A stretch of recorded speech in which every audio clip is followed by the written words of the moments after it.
one thing that you can say for the Democrats is they do go off and show you who they really are, and who they really are is often disgusting.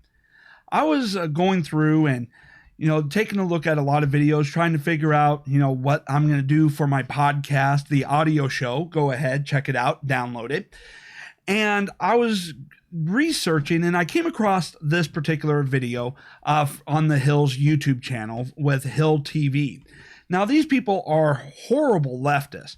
I mean, they're off, big into Bernie Sanders.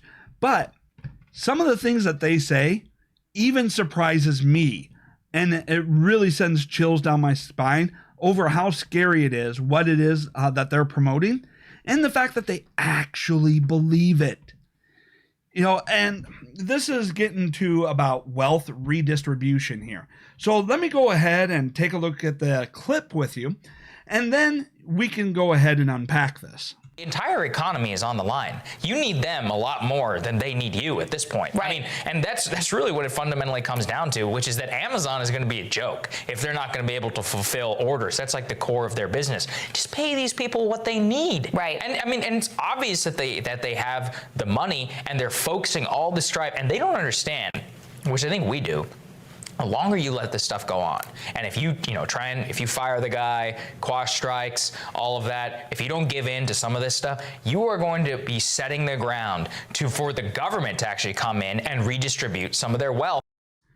Redistribution, yes, you heard that, folks. It's either you pay your workers more or the government's going to come in, take your wealth and redistribute it. Think about that. So it's either you pay them or you pay them. Right? It's no longer about free markets and capitalism. It's no longer about whether or not you actually have the money. It's, hey, you're going to pay them this no matter what, or we're going to come in and take whatever profits you do have and redistribute it to everyone. Think about this. They're actually advocating for the government to come in and confiscate wealth for the purposes of redistribution. Now, this is a horrible idea on many levels. And I get it. Some people are saying, well, some people have more money than others. Why not, be able to help people out, give them, some semblance of a, ability to live, to a certain standard. Yeah, but what standard? When we talk about people living below the poverty line in the United States, our poverty line, what we consider to be minimum standards, is pretty high, especially compared to the rest of the world. I mean, we're talking about poverty standards is you got a roof over your head, you got food on the table, you got TV, internet access, maybe a couple of subscriptions like Netflix and Hulu, a computer, and a smartphone.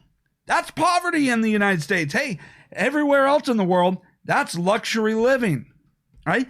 But they want to go off and set what they claim to be the poverty line, and that, we need to redistribute wealth to lift people up. Now, I get it. There are people who are in actual poverty in the country, but it's not nearly as high as what they want to report. And yes, we wanted to try and do something to help them. But the best way to help them is to create jobs. But wealth redistribution never works. It's a horrible idea. Why? Because then it disincentivizes business creation. It disincentivizes job creation. Why? Because all these entrepreneurs that are going out there creating the businesses, creating the jobs, that from which most everybody else gets their income from, they had to take a risk. They had to take a financial risk. They jeopardized their entire financial future gambling on a business that they didn't know whether or not would take off or succeed. Right? And they put in 18-hour days. So while we're talking about workers who get up, maybe put in 8 hours, with a few breaks during that time and then go home and not do much, these entrepreneurs, they took a financial risk. They were putting in 18 hours a day of hard work and labor into their business, getting it growing, whether it's a product business, doing all the, sourcing for the materials that they need, marketing, all of that. They took all that risk. The employees took zero risk, right? They risked nothing to work there, right? And now, after putting in all that hard work and risking their entire financial future, they became successful. They were able to grow. They were able to become profitable. And they used their profits to reinvest back into their business. So when you hear them talking about the profits and the wealth, it's not like, the companies, when they post what their profits are keeping that money into a bank account, just hoarding it all. No, the money that they made in profits in quarter one is money that they use in quarter two to finance and grow their business, to expand it so that they can make the second quarter even more profitable. And then the profits that they post for quarter two, that doesn't sit in a bank. No, that gets reinvested into growing and financing their business in quarter three. But the Democrats, they never want to take a look at that. They never want to take a look at, hey, how are they using the money? No, they're like, well, they posted profits of this much. And at the end of the year, they posted profits of this much annually. Yeah, but that goes into funding all of the next year's operations. Money that just sits into a bank account is no good. It loses value. Take a look at the interest rates.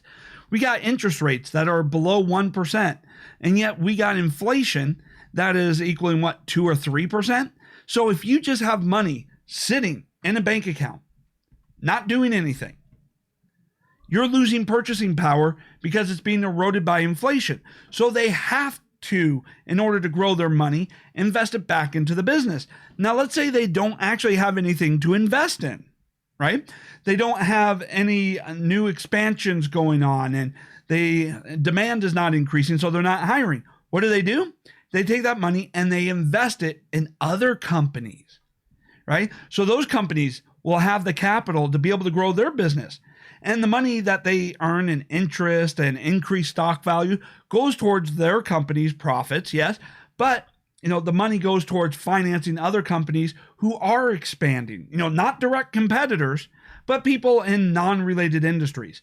And so they can expand, invest in their business, and then they can go off and hire more people. Money has to keep flowing and growing in order to prevent it from losing value. But the Democrats, they don't want you to know that.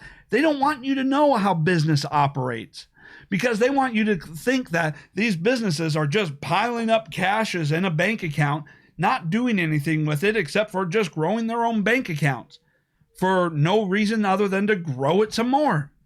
They don't want you to understand how it goes, because they want you to think that the money's being hoarded so that they can come out and say it's justifiable, especially during a national emergency, to punish these entrepreneurs for successfully building a business and creating jobs.